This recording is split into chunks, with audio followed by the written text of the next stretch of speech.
America, Iran அப்புறம் போர் முனையில நிக்கிற ஒரு போர் நிறுத்தம்.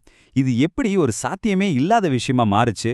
வாங்க இதுக்குள்ள என்ன இருக்குன்னு கொஞ்சம் ஆழமா பார்க்கலாம்.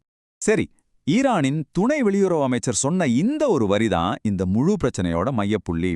ஒரு பக்கம் ஒப்பந்தம்னு சொல்றாங்க, இன்னொரு பக்கம் தாக்குதல் நடக்குது. இது எப்படிங்க சாத்தியம்? வாங்க இதை பத்தி தான் பார்க்க போறோம். முதல்ல இந்த சாத்தியமில்லாத போர் நிறுத்தம்னா என்ன? ஏன் இதை இப்படி சொல்றாங்க? இது ஏன் இவ்ளோ பலவீனமா, குழப்பங்கள் நிறைஞ்சதா இருக்கு? வாங்க பார்க்கலாம். விஷயம் ரொம்ப சிம்பிள். பேப்பர்ல ஒரு போர் நிறுத்த ஒப்பந்தம் இருக்கு, ஆனா நிஜத்துல குண்டுமழை மட்டும் நிக்கவே இல்ல. இஸ்ரேல் லெபனான்ல தொடர்ந்து தாக்குதல் நடத்திட்டு இருக்காங்க. இந்த நிலைமையை ஏத்துக்கவே முடியாதுன்னு ஈரானும் ஐரோப்பாவும் சொல்றாங்க. இதுதான் இப்போ இருக்கிற எல்லா பதற்றத்துக்கும் ஆரம்ப புள்ளி. அடுத்ததா இந்த முழு பிரச்சனைக்கும் காரணமான அந்த ஒப்பந்தத்தை பத்தி பார்க்கலாம். அது எப்படி போட்டவங்களுக்கு எதிராவே திரும்பிச்சு? பாருங்க, இந்த ஒப்பந்தத்தை கொண்டு வந்தது ட்ரம்ப். ஆனா அதனால லாபம் அடைஞ்சது ஈரான். நஷ்டம் அடைஞ்சதோ ட்ரம்போட கூட்டாளி நெதன்யாவோ. ஈரானுக்கு ஹார்மோஸ் ஜலசந்தியோட கட்டுப்பாடு, தடைகள் நீக்கம், போர் நஷ்டஈடுன்னு ஏகப்பட்ட நன்மைகள். ஆனா நெதன்யாவுக்கு ஈரான் மேல இந்த செல்வாக்கு போச்சு, ஒரு தெளிவான ராணுவ வெற்றி கிடைக்கல, சொந்த நாட்டிலே ஆதரவு குறைஞ்சிருச்சு. இது அவருக்கு ஒரு பெரிய தோல்வி. இதனால நெதன்யாகு மேல அவரோட நாட்டுக்குள்ளேயே அழுத்தம் அதிகமாகுது. போர்ல எதையுமே சாதிக்காம சரணாகதி அடைஞ்சிட்டாருன்னு ஒரு குற்றச்சாட்டு. குறிப்பா மதவாத சியோனிச வலதுசாரிகள் கிட்ட இருந்து பயங்கர எதிர்ப்பு. சில மூலங்கள் என்ன சொல்லுதுன்னா, அவர் அதிகாரத்துல நீடிக்கணும்னா ஒரு நிரந்தர போர் நிலை அவருக்கு தேவைப்படுது. இதனாலதான் அவர் போரை தொடர்ந்து நடத்த விரும்பலாருன்னு சொல்லப்படுது. இந்த போர ஆரம்பிக்கிறதுக்கு முன்னாடி சில பெரிய கணக்குகள்லாம் போட்டாங்க. ஆனா அந்த கணக்குகள்லாம் எப்படி தவிடுபொடியானதுன்னு இப்ப பார்க்கலாம்.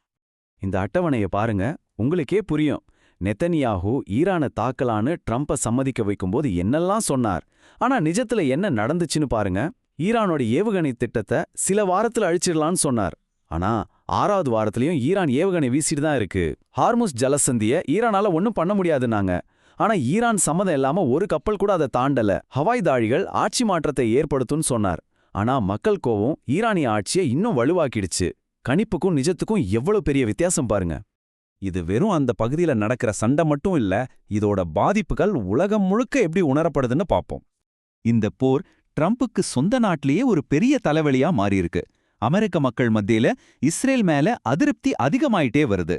நீங்க பாக்குற இந்த வரைபடத்துல போன வருஷம் 53% பேர் இஸ்ரேலுக்கு எதிரா இருந்தாங்கன்னா இந்த வருஷம் அது 60%-ஆ உயர்ந்திருக்கு. இது ட்ரம்போட செல்வாக்கையும் பாதிக்குது. அது மட்டும் இல்லாம கிட்டத்தட்ட 59% அமெரிக்கர்களுக்கு நெத்தன்யாகுவோட தலைமை மேல கொஞ்சம் கூட நம்பிக்கையே இல்லையாம்.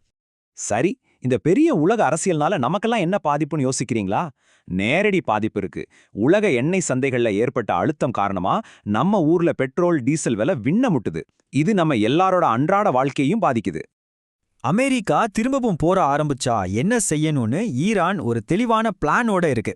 சவுதி எண்ணெய் குழாய் மேல தாக்குதல், செங்கடல்ல போற சரக்கு கப்பல்களை குறிவைக்கிறது, வளைகுடா பகுதியில இருக்கிற எல்லா எண்ணெய் முனையங்களையும் மிரட்டுறதுன்னு அவங்க திட்டம் ரொம்ப தெளிவா இருக்கு. இங்கதான் உலக அரசியல்ல ஒரு பெரிய திருப்பமே நடக்குது. ஹார்மோஸ் ஜலசந்தியை திறக்க சொல்லி அமெரிக்கா கொண்டு வந்த ஐநா தீர்மானத்தை சீனாவும் ரஷ்யாவும் அவங்களோட வீட்டு அதிகாரத்தை பயன்படுத்தி தடுத்துட்டாங்க. இது அமெரிக்காவோட ஆதிக்கத்துக்கு விடப்பட்ட ஒரு நேரடி சவால்னே சொல்லலாம். உலக கூட்டணிகள்ல ஒரு பெரிய மாற்றம் நடக்கிறத இது காட்டுது. சீனாவின் ஐநா தூதர் சும்மா வீட்டோ பண்ணல, அவர் ஒரு முழு நாகரிகத்தையே அழிச்சிருவேன்னு ட்ரம்ப் மிரட்டுனத இந்த உலகமே கேட்டுச்சு அப்படின்னு வெளிப்படையா சொல்லி அந்த தீர்மானத்தை நிராகரிச்சார். உலக அரங்கில் சீனா எவ்வளவு தைரியமா இருக்கு அப்படின்னத இது காட்டுது. சரி, இப்போ மறுபடியும் நிகழ்காலத்துக்கு வருவோம். அடுத்து என்ன நடக்க போகுது? அதை தீர்மானிக்க போற முக்கியமான பேச்சுவார்த்தைகள் என்னென்ன? இப்போ உலகத்தோட கவனம் மொத்தம் இஸ்லாமாபாத் மேலதான் இருக்கு. அங்கே துணை அதிபர் ஜேடி வான்ஸ் ஈரானோட மிக முக்கியமான பேச்சுவார்த்தைகளை நடத்த போறார். இங்கேதான் முக்கியமான ஒரு கேள்வி வருது.